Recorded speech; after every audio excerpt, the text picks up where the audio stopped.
As the world mourns Pope Francis, history's most secretive transfer of power begins. White smoke, the path to a new pope, guides you through this momentous transition. We explain exactly what happens next, leading to the dramatic conclave vote. Learn how each ritual unfolds, what each tradition means, and why these ancient ceremonies still matter today. Follow along as the throne of St. Peter stands empty and a new chapter in church history begins. White Smoke, available wherever you get your podcasts. Do you know what a group of flamingos is called? That's just one of thousands of facts you'll discover on 5 daily trivia questions. Hi, I'm Mark Ellison. Join me every weekday for 5 mind-expanding questions about everything from ancient history to modern technology. Perfect for impressing friends or dominating your next pub quiz. 5 daily trivia questions. And the answer, a group of flamingos, is called a flamboyance. 5 daily trivia questions.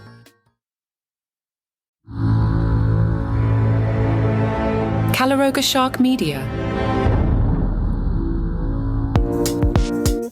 Hey there, I'm Johnny Mac with 5 good news stories. A couple built themselves a do-it-yourself tiny house that's for under $40,000. Brooke and Saul built the house entirely themselves. It's just 36 feet long, but they say it has everything we need. On TikTok, Brooke said, "We're so happy with how our house turned out. We couldn't be happier with our little house." Apparently, there's a spacious kitchen with plenty of storage space. What's that like? And a living area with a breakfast bar-style table area and sofa. Brooke says, "We have plenty of storage with shelving and cabinets. There's a walk-in shower, a sink. Upstairs, they have a balcony-style bedroom with a double bed." Brooke said, "We designed and built the house ourselves. We didn't really have an official set of plans or blueprints. We just drew out what we wanted with a pencil on a large poster board, and that's how we referenced throughout the whole build." Well, Saul is a professional carpenter and woodworker, so he knows what he's doing. It wasn't easy getting this thing done. They were rejected from taking out a loan, and they had to do extensive research to find an area where it's legal to just build your own house. Good news, if elephants have been ruining your crops, we've figured out how to stop it. We're going to use bees. In Kenya, people are using beehive fences. Kenyan farmer Charity says, "The beehive fences came to our rescue. We used to hate elephants a lot. But what happened is you'd spend all farming season growing stuff, and then the elephants would show up and either trample on your stuff or eat your stuff." Conservation efforts have been going well. Elephant populations in the area have risen almost 300% since the 1990s, and there are now like 15,000 elephants. That's good.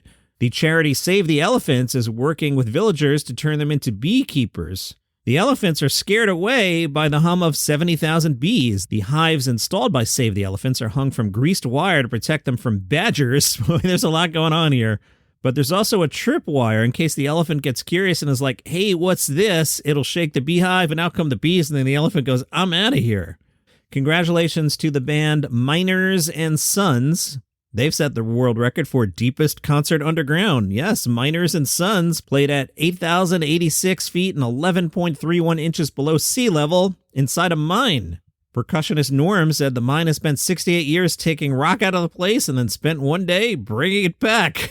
I love it, Norm.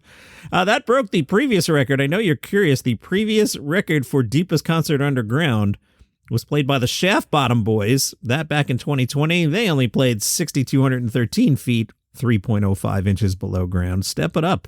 In Tennessee, a bear went into a candy shop. A video posted to TikTok shows the bear enjoying some snacks and points out that the bear didn't pay for the snacks. Onlookers took photos. Employees tried to coax it out of the shop. None of that worked. They called the police. Now, if you're like, what are the police going to do?